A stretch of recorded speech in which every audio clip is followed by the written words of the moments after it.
Hello friends, सुंदर वचन में आपका स्वागत है। आज मैं आपको एक बहुत पुरानी और सच्ची कहानी सुनाने जा रही हूँ। अंत तक जरूर सुने इस कहानी को। ये कहानी दो व्यक्तियों की है।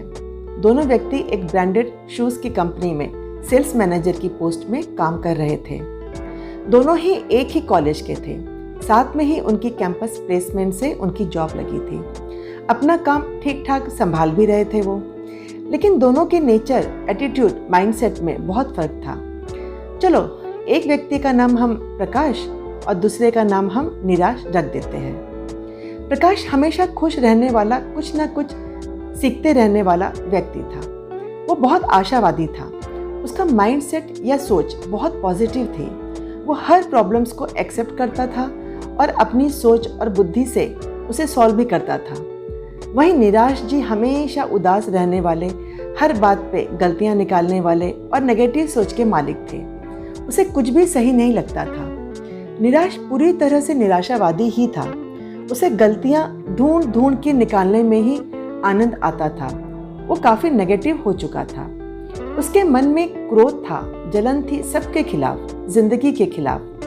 वो बहुत कुछ बहुत जल्दी पाने की जल्दी में था और इसी वजह से वो हमेशा हर एक से रुष्ट ही रहता था। के लिए सही एटीट्यूड और माइंडसेट होना होता है। दोनों सेल्स में काम कर रहे थे। काम ठीक ठाक चल रहा था।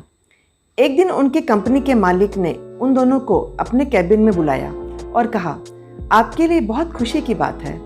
हमारी कंपनी दूसरे देश में भी अपने ब्रांड खोलना चाहती है और तुम दोनों को हमने सिलेक्ट किया है कि तुम वहाँ जाओ और रिसर्च करके बताओ कि मार्केट की मांग क्या है वहाँ पर। ये सुनते ही प्रकाश का चेहरा तो खिल गया। बहुत खुश हुआ कि इतनी अच्छी अपॉर्चुनिटी उसे मिल रही है।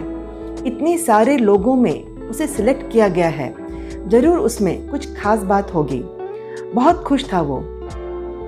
उसे लगा अब मेरा कैरियर और अच्छा होगा, सही दिशा की तरफ बढ़ता जा रहा है। जैसे सोचा था ये तो वैसा ही हो रहा है। दूसरे देश में जाऊंगा, वहाँ रिसर्च के साथ वहाँ की संस्कृति को समझूंगा और उस देश में घूमूंगा।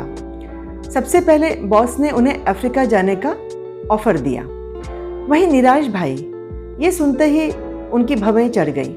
बॉस से तो कुछ बोला नहीं उसने, लेकिन सोचने लगा, ये बॉस कितना चिढ़ता है मुझसे। इतनी दूर भेज रहा है, अफ्रीका, जंगल में, और किसी को नहीं भेज सकता था ये।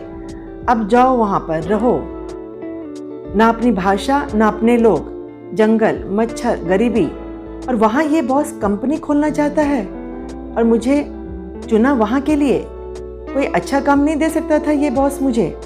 मन में सोचता कुढ़ता रहा निराश।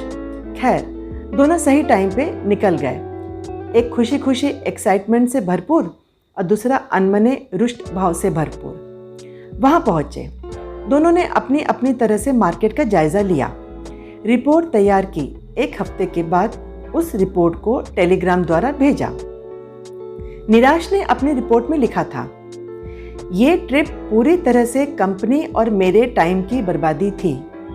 कंपनी बुरी तरह से फेल होगी यदि हमने अपने प्रोडक्ट्स यहाँ लॉन्च किए, क्योंकि यहाँ पर कोई भी व्यक्ति शूज पहनता ही नहीं है। वहीं प्रकाश ने भी टेलीग्राम किया कंपनी को। उसने लिखा, हमारी कंपनी यहाँ पर कामयाब होगी, बहुत कामयाब होगी अगर हम प्रोडक्ट्स यहाँ लॉन्च करते हैं।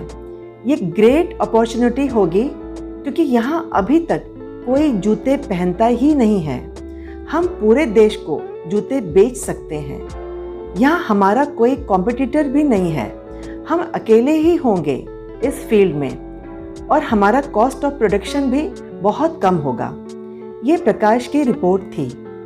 जब दोनों वापस लौटे तो बॉस ने प्रकाश को ये नया प्रोजेक्ट का हेड बना दिया। उसे प्रमोशन मिला। उसे अफ्रीका रिलोकेट किया गया।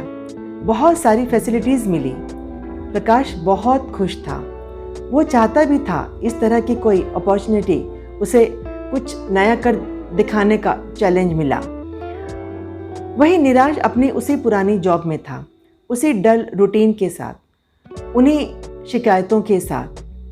तो फ्रेंड्स, देखा आपने, एक ही पोस्ट में काम करने वाले, एक ही सिचुएशन में रहने वाले दो लोगों की कहानी।